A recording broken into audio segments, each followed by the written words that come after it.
ಇನ್ನು ಸಿದ್ದರಾಮಯ್ಯ ಡಿಕೆಶಿ ನಡುವಿನ power fight ಅಲ್ಲಿ ಇದೀಗ ಪ್ರದೇಶವಾರು ಅಭಿವೃದ್ಧಿಯ ಚರ್ಚೆ ಮುನ್ನೆಲೆಗೆ ಬರ್ತಾ ಇದೆ. ಡಿಕೆ ಶಿವಕುಮಾರ್ ಸಿಎಂ ಆದ್ರೆ ಉತ್ತರ ಕರ್ನಾಟಕ ಅಭಿವೃದ್ಧಿ ಆಗುತ್ತೆ ಅಂತ ಸ್ವಾಮೀಜಿಯೊಬ್ಬರು ಬ್ಯಾಟ್ ಬೀಸಿದ್ರು. ಕುರ್ಚಿ ಕದನ ಮತ್ತಷ್ಟು ಕಾವೇರುವಂತೆ ಮಾಡಿದ್ದಾರೆ.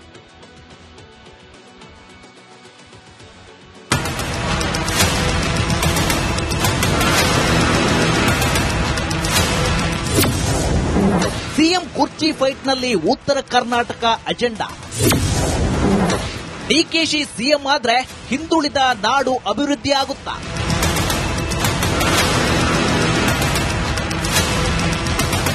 ಸಿದ್ದರಾಮಯ್ಯ ಡಿಕೆಶಿ ನಡುವಿನ ಪವರ್ ಗೇಮ್ ಪಾಲಿಟಿಕ್ಸ್ ದಿನದಿಂದ ದಿನಕ್ಕೆ ಮತ್ತಷ್ಟು ರೋಚಕತೆ ಪಡೆದುಕೊಳ್ಳುತ್ತಿದೆ. ಸಿಎಂ ಡಿಸಿಎಂ ಪರ ಶಾಸಕರು ಸಚಿವರು ಮಾತ್ರವಲ್ಲ, ಸ್ವಾಮೀಜಿಗಳು ಸಹ ಅಖಾಡಕ್ಕಿಳಿದು ಭರ್ಜರಿ ಬ್ಯಾಟಿಂಗ್ ಮಾಡ್ತಿದ್ದಾರೆ.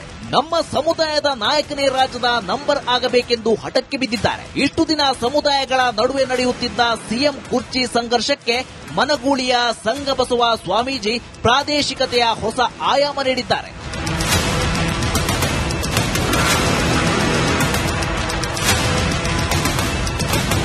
ಹೌದು, ಡಿಸಿಎಂ ಡಿಕೆ ಶಿವಕುಮಾರ್ ಪರ ಭರ್ಜರಿ ಬ್ಯಾಟಿಂಗ್ ಮಾಡಿದ ಸಂಘಬಸವ ಶ್ರೀಗಳು ಶಿವಕುಮಾರ್ ಎಲ್ಲರನ್ನೂ ಜೊತೆಗೆ ಕರೆದುಕೊಂಡು ಹೋಗುವ ನಾಯಕ. ಅವರು ರಾಜ್ಯದ ಚುಕ್ಕಾಣಿ ಹಿಡಿದ್ರೆ ಉತ್ತರ ಕರ್ನಾಟಕ ಅಭಿವೃದ್ಧಿಯಾಗುತ್ತೆ ಎಂದು ಒಕ್ಕಲಿಗ ನಾಯಕನ ಬೆನ್ನು ತಟ್ಟಿದ್ದಾರೆ.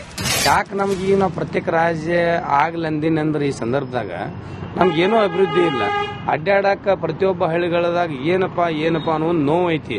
ಮತ್ತಿನ್ನು ಅವ್ರು ಮುಖ್ಯಮಂತ್ರಿ ಆದ್ರೆ ಮತ್ತೆ ಇನ್ನೂ ಉತ್ತರ ಕರ್ನಾಟಕ ಹೆಚ್ಚಿಗೆ ಅಭಿವೃದ್ಧಿ ಆಕತ್ತೆ ಅನ್ನೋದು ಅಪೇಕ್ಷೆ ಐತಿ. ಹೋಗಿ ಅವ್ರು ಕೇಳಕ್ ನಮ್ಗೆ ಅಧಿಕಾರ ಐತಿ ಅಂತೇಳಿ ಈಗ ಇರ್ತಕ್ಕಂಥ ಪ್ರಸ್ತುತ ಮುಖ್ಯಮಂತ್ರಿ ನಾವು ಹೋದೇವು ಅಂದ್ರೆ ನಮ್ಗೆ ಹಚ್ಕೊಳ್ಳೋದಿಲ್ಲ ಅವರು. ಅದಕ್ಕೆ ಡಿಕೆ ಶಿವಕುಮಾರ್ ಅವರು ಆದ್ರೆ ಹಚ್ಕೋತಾರೆ, ನಮ್ ಕೆಲಸ ಮಾಡ್ಕೊಡ್ತಾರ ಅನ್ನೋ ದೃಷ್ಟಿಯಿಂದ ನಾವು ಬಿಜಾಪುರ ಜಿಲ್ಲೆಯಿಂದ ಹೇಳಕ್ ಇಚ್ಛೆ ಪಡ್ತೀವಿ. ಇನ್ನು ಒಕ್ಕಲಿಗ ಸಮುದಾಯದ ನಾಯಕತ್ವಕ್ಕಾಗಿ ಡಿಕೆ ಮತ್ತು ಎಚ್ಡಿಕೆ ನಡುವೆ ಸಮರ ಮುಂದುವರಿದಿದ್ದು, ಶಿವಕುಮಾರ್ ಪರ ಸ್ವಾಮೀಜಿಗಳ ಬಗ್ಗೆ ಕೇಂದ್ರ ಸಚಿವ ಕುಮಾರಸ್ವಾಮಿ ಪದೇ ಪದೇ ಕಿಡಿಕಾರುತ್ತಿದ್ದಾರೆ. ಎಚ್ಡಿಕೆ ವಿರುದ್ಧ ಇದೀಗ ಸುರೇಶ್ ತಿರುಗಿ ಬಿದ್ದಿದ್ದಾರೆ. ಮುಖ್ಯವಾಗಿ ಯಾರ್ಯಾರು ಯಾವ ಸಂದರ್ಭದಲ್ಲಿ ಮಠ ಬಳಸ್ಕೊಂಡಿದ್ದಾರೆ ಅನ್ನೋದು ಈ ರಾಜ್ಯದ ಜನರಿಗೆ ಗೊತ್ತಿದೆ. ಹಾಗಾಗಿ ನಾನೇನು ಹೆಚ್ಚಿಗೆ ಹೇಳಬೇಕಾದ ಅವಶ್ಯಕತೆ ಇಲ್ಲ. ಕೋಡಿ ಮಠಕ್ಕೆ ಪರಮೇಶ್ವರ್ ಭೇಟಿಯ ಗುಟ್ಟೇನು? ಕಾಂಗ್ರೆಸ್ನಲ್ಲಿ ಅಧಿಕಾರ ಹಸ್ತಾಂತರದ ಚರ್ಚೆ ಶುರುವಾದ ಮೇಲೆ ಶಾಸಕ ಸಚಿವರ ಟೆಂಪಲ್ ರನ್ ಮತ್ತಷ್ಟು ವೇಗ ಪಡೆದುಕೊಂಡಿದೆ. ಡಿಸಿಎಂ ಡಿಕೆಶಿ ಮೇಲಿಂದ ಮೇಲೆ ದೇಗುಲ ದರ್ಶನ ಮಾಡುತ್ತಿದ್ದು, ಇಂದು ಗೃಹ ಸಚಿವ ಪರಮೇಶ್ವರ್ ಹಾಸನ ಜಿಲ್ಲೆ ಅರಸೀಕೆರೆ ತಾಲೂಕಿನಲ್ಲಿರುವ ಕೋಡಿ ಮಠಕ್ಕೆ ಭೇಟಿ ನೀಡಿದ್ರು. ಸ್ವಾಮೀಜಿಗಳ ಜೊತೆ 1 ಗಂಟೆಗೂ ಹೆಚ್ಚು ಸಮಯ ಗೌಪ್ಯವಾಗಿ ಮಾತುಕತೆ ನಡೆಸಿದ್ದು ಮತ್ತಷ್ಟು ಕುತೂಹಲ ಕೆರಳಿಸಿದೆ. ರಾಜಕೀಯ ಭವಿಷ್ಯಗಳಿಂದಲೇ ಖ್ಯಾತಿ ಪಡೆದಿರುವ ಕೋಡಿ ಶ್ರೀಗಳನ್ನ ಪರಮೇಶ್ವರ್ ಭೇಟಿ ಮಾಡಿರೋದ್ಯಾಕೆ? ಪರಮೇಶ್ವರ್ ಯಾರ ಭವಿಷ್ಯ ಕೇಳಿದ್ರು? ಮುಂದೆ ರಾಜ್ಯದಲ್ಲಿ ದಲಿತ ಸಿಎಂ ಆಗೋ ಯೋಗ ಇದ್ಯಾ ಅನ್ನೋ ಚರ್ಚೆಗಳಿಗೆ ರೆಕ್ಕೆ ಪುಕ್ಕ ಬೆಳೆದಿದೆ.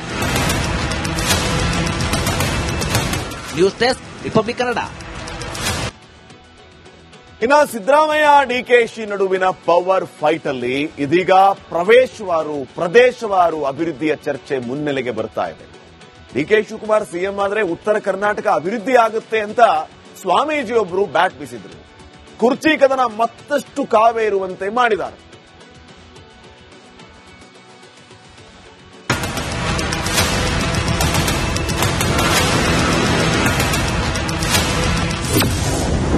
ಸಿಎಂ ಕುರ್ಚಿ ಫೈಟ್ನಲ್ಲಿ ಉತ್ತರ ಕರ್ನಾಟಕ ಅಜೆಂಡಾ.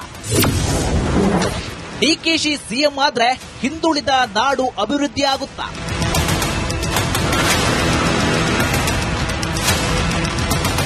ಸಿದ್ದರಾಮಯ್ಯ ಡಿಕೆಶಿ ನಡುವಿನ ಪವರ್ ಗೇಮ್ ಪಾಲಿಟಿಕ್ಸ್ ದಿನದಿಂದ ದಿನಕ್ಕೆ ಮತ್ತಷ್ಟು ರೋಚಕತೆ ಪಡೆದುಕೊಳ್ಳುತ್ತಿದೆ. ಸಿಎಂ ಡಿಸಿಎಂ ಪರ ಶಾಸಕರು ಸಚಿವರು ಮಾತ್ರವಲ್ಲ, ಸ್ವಾಮೀಜಿಗಳು ಸಹ ಅಖಾಡಕ್ಕಿಳಿದು ಭರ್ಜರಿ ಬ್ಯಾಟಿಂಗ್ ಮಾಡ್ತಿದ್ದಾರೆ. ನಮ್ಮ ಸಮುದಾಯದ ನಾಯಕನೇ ರಾಜ್ಯದ ನಂಬರ್ ಆಗಬೇಕೆಂದು ಹಠಕ್ಕೆ ಬಿದ್ದಿದ್ದಾರೆ. ಇಷ್ಟು ದಿನ ಸಮುದಾಯಗಳ ನಡುವೆ ನಡೆಯುತ್ತಿದ್ದ ಸಿಎಂ ಕುರ್ಚಿ ಸಂಘರ್ಷಕ್ಕೆ ಮನಗೂಳಿಯ ಸಂಘಬಸವ ಸ್ವಾಮೀಜಿ ಪ್ರಾದೇಶಿಕತೆಯ ಹೊಸ ಆಯಾಮ ನೀಡಿದ್ದಾರೆ.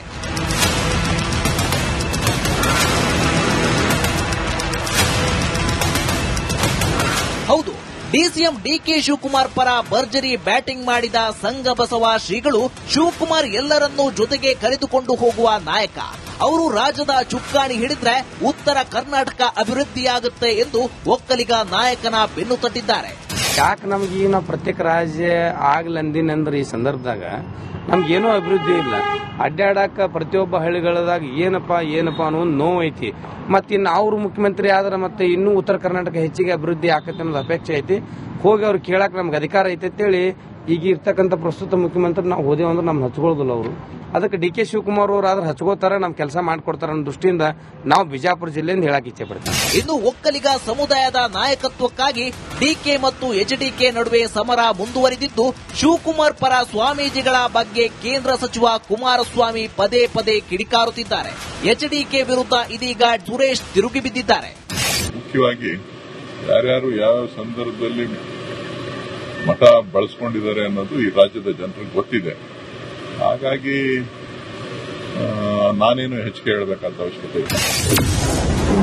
ಕೋಡಿ ಮಠಕ್ಕೆ ಪರಮೇಶ್ವರ್ ಭೇಟಿಯ ಗುಟ್ಟೇನು? ಕಾಂಗ್ರೆಸ್ನಲ್ಲಿ ಅಧಿಕಾರ ಹಸ್ತಾಂತರದ ಚರ್ಚೆ ಶುರುವಾದ ಮೇಲೆ ಶಾಸಕ ಸಚಿವರ ಟೆಂಪಲ್ ರನ್ ಮತ್ತಷ್ಟು ವೇಗ ಪಡೆದುಕೊಂಡಿದೆ. ಡಿಸಿಎಂ ಡಿಕೆಶಿ ಮೇಲಿಂದ ಮೇಲೆ ದೇಗುಲ ದರ್ಶನ ಮಾಡುತ್ತಿದ್ದು, ಇಂದು ಗೃಹ ಸಚಿವ ಪರಮೇಶ್ವರ್ ಹಾಸನ ಜಿಲ್ಲೆ ಅರಸೀಕೆರೆ ತಾಲೂಕಿನಲ್ಲಿರುವ ಕೋಡಿ ಮಠಕ್ಕೆ ಭೇಟಿ ನೀಡಿದ್ರು. ಸ್ವಾಮೀಜಿಗಳ ಜೊತೆ 1 ಗಂಟೆಗೂ ಹೆಚ್ಚು ಸಮಯ ಗೌಪ್ಯವಾಗಿ ಮಾತುಕತೆ ನಡೆಸಿದ್ದು ಮತ್ತಷ್ಟು ಕುತೂಹಲ ಕೆರಳಿಸಿದೆ. ರಾಜಕೀಯ ಭವಿಷ್ಯಗಳಿಂದಲೇ ಖ್ಯಾತಿ ಪಡೆದಿರುವ ಕೋಡಿ ಶ್ರೀಗಳನ್ನ ಪರಮೇಶ್ವರ್ ಭೇಟಿ ಮಾಡಿರೋದ್ಯಾಕೆ? ಪರಮೇಶ್ವರ್ ಯಾರ ಭವಿಷ್ಯ ಕೇಳಿದ್ರು? ಮುಂದೆ ರಾಜ್ಯದಲ್ಲಿ ದಲಿತ ಸಿಎಂ ಆಗೋ ಯೋಗ ಇದ್ಯಾ ಅನ್ನೋ ಚರ್ಚೆಗಳಿಗೆ ರೆಕ್ಕೆ ಪುಕ್ಕ ಬೆಳೆದಿದೆ. News desk, republic Kannada. ಇನ್ನ ಸಿದ್ದರಾಮಯ್ಯ ಡಿಕೆಶಿ ನಡುವಿನ ಪವರ್ ಫೈಟ್ ಅಲ್ಲಿ ಇದೀಗ ಪ್ರದೇಶವಾರು ಅಭಿವೃದ್ಧಿಯ ಚರ್ಚೆ ಮುನ್ನೆಲೆಗೆ ಬರ್ತಾ ಇದೆ. ಡಿಕೆ ಶಿವಕುಮಾರ್ ಸಿಎಂ ಆದ್ರೆ ಉತ್ತರ ಕರ್ನಾಟಕ ಅಭಿವೃದ್ಧಿ ಆಗುತ್ತೆ ಅಂತ ಸ್ವಾಮೀಜಿಯೊಬ್ಬರು ಬ್ಯಾಟ್ ಬೀಸಿದ್ರು. ಕುರ್ಚಿ ಕದನ ಮತ್ತಷ್ಟು ಕಾವೇರುವಂತೆ ಮಾಡಿದ್ದಾರೆ.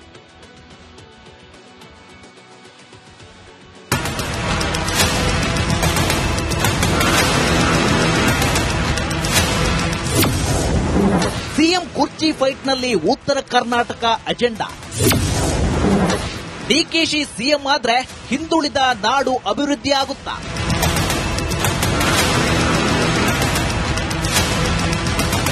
ಸಿದ್ದರಾಮಯ್ಯ ಡಿಕೆಶಿ ನಡುವಿನ ಪವರ್ ಗೇಮ್ ಪಾಲಿಟಿಕ್ಸ್ ದಿನದಿಂದ ದಿನಕ್ಕೆ ಮತ್ತಷ್ಟು ರೋಚಕತೆ ಪಡೆದುಕೊಳ್ತಿದೆ. ಸಿಎಂ ಡಿಸಿಎಂ ಪರ ಶಾಸಕರು ಸಚಿವರು ಮಾತ್ರವಲ್ಲ, ಸ್ವಾಮೀಜಿಗಳು ಸಹ ಅಖಾಡಕ್ಕಿಳಿದು ಭರ್ಜರಿ ಬ್ಯಾಟಿಂಗ್ ಮಾಡ್ತಿದ್ದಾರೆ. ನಮ್ಮ ಸಮುದಾಯದ ನಾಯಕನೇ ರಾಜ್ಯದ ನಂಬರ್ ಆಗಬೇಕೆಂದು ಹಠಕ್ಕೆ ಬಿದ್ದಿದ್ದಾರೆ. ಇಷ್ಟು ದಿನ ಸಮುದಾಯಗಳ ನಡುವೆ ನಡೆಯುತ್ತಿದ್ದ ಸಿಎಂ ಕುರ್ಚಿ ಸಂಘರ್ಷಕ್ಕೆ ಮನಗೂಳಿಯ ಸಂಘಬಸವ ಸ್ವಾಮೀಜಿ ಪ್ರಾದೇಶಿಕತೆಯ ಹೊಸ ಆಯಾಮ ನೀಡಿದ್ದಾರೆ.